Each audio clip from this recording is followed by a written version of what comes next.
সরকার যে কাজ করেছে বাংলাদেশ আপনাদেরকে ছাড়বে না।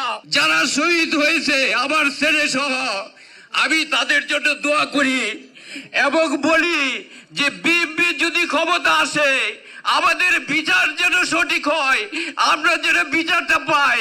স্যার আমাদের মনে যে দুঃখ, যে আগুন, যে জ্বালা কেউ বুঝবে না, আপনি স্যার বুঝতে পারবেন। এই অন্তর্বর্তীকালীন সরকারকে আমরা শহীদ পরিবার এবং আহত পরিবার সবাই একটাই কথা বারবার বলেছিলাম এবং বিচারের জন্য আমরা তাদের আমরা মিটিং করেছি, কিন্তু দুঃখের বিষয় আজকে 1.5 বছর হয়ে গেছে আমাদের ছেলেদের সঠিক বিচার আমরা পাচ্ছি না। কেননা আমাদের নিরাপত্তা নাই।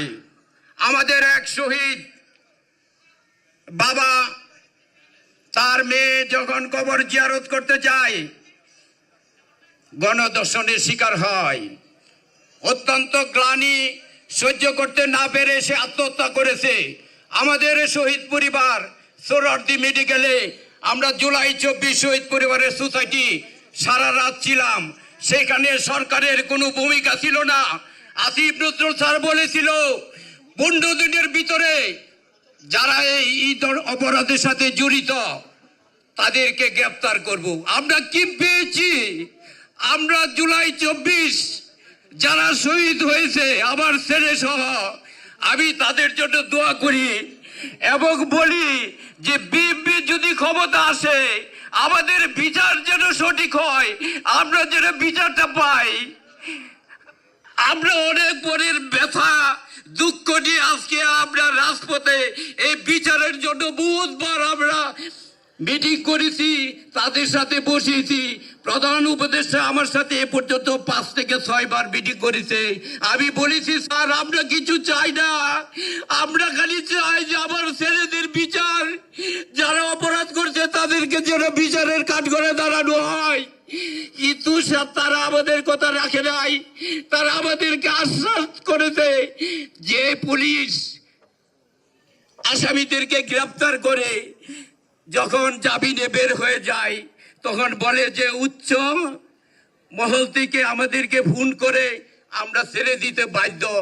আমরা বলেছি স্যার কে উচ্চ মহলে?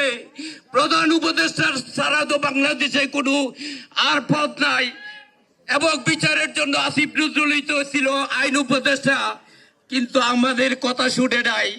আমরা এখনো পর্যন্ত দাঁড়ে দাঁড়ে ঘুরছি। আমি দোয়া করি, বিশ্বাস করি যে যদি বিএনপি সরকার ক্ষমতা আসে তাহলে যেন আমাদের বিচারটা পাই। স্যার আমাদের মনে যে দুঃখ, যে আগুন, যে জ্বালা কেউ বুঝবে না, আপনি স্যার বুঝতে পারবেন।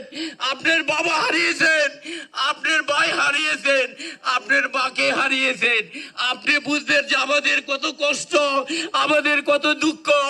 প্রতিটা শহীদ পরিবার যখন রাত্রেবেলা ঘুমাইতে যায় তখন বুঝতে পারে যে ছেলের বেদনা, কত দুঃখ, কত কষ্ট। স্যার আমি বলতে চাই এই সরকার যে কাজ করেছে বাংলাদেশ আপনাদেরকে ছাড়বে না, 18 কোটি মানুষ আপনাদেরকে ছাড়বে না।